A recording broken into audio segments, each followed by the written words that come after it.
अस्सलामुअलैकुम। साहिवाल दी आन शान जान गैबो शहजादा। अज मैं सन एयरपोर्ट से आ रहा हूँ।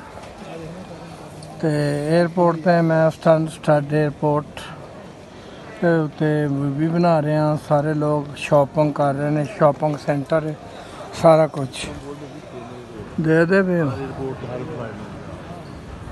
एयरपोर्ट है स्टड एयरपोर्ट। देखो किड्डा प्यारा बनया।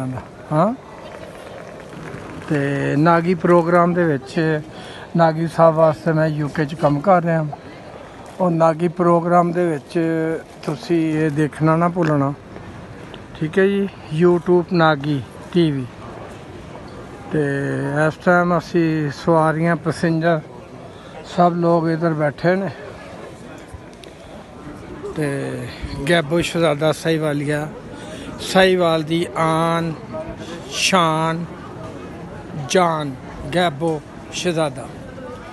तो जिन्ने भी फेसबुक नू ऐड कर रहे हैं, जिन्ने भी लोग इस टाइम असी टी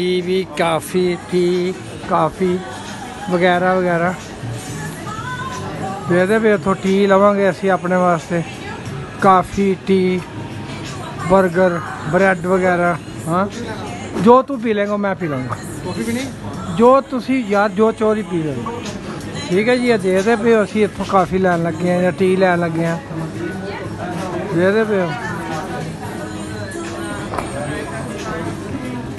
ए ब्रैड ब्रूड है सैंडविच चिकन पानी वाटर। एयरपोर्ट का इलाका स्टड फोर्ट। और नासिर कार्डोफ वाला राजा इम्तियाज़ साहिवाल न्यूपोर्ट।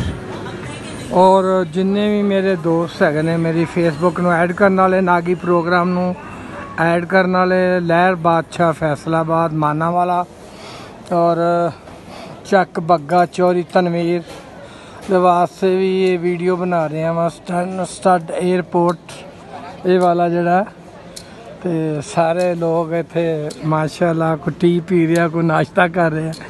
यह भी दुकाना ही ने सारियां दे पे हो जी। और नागी साहब आफ्ताब इकबाल साहब और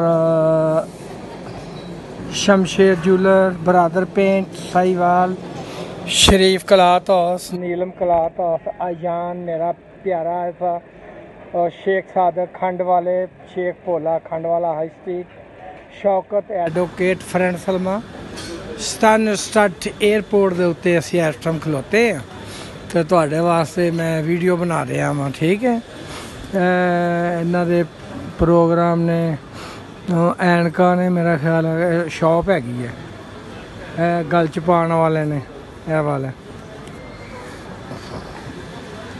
ओके जी, फिर इन्नी की वीडियो वेखो। फिर मैं तुहानू दिखा दी है सारा स्टड एयरपोर्ट का इलाका, ठीक है जी। मेरे दोस्त ने सहेल साहब टी लै रहे ने, मेरे दोस्त चौधरी साहब ने राई फैमिली दे।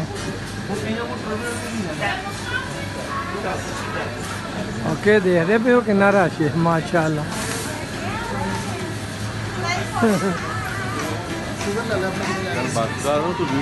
ओके ओके जी, अल्लाह हाफिज़, पाकिस्तान जिंदाबाद। ओके, खुश रहोगे, खुशबाश शहजादा साहिवाल।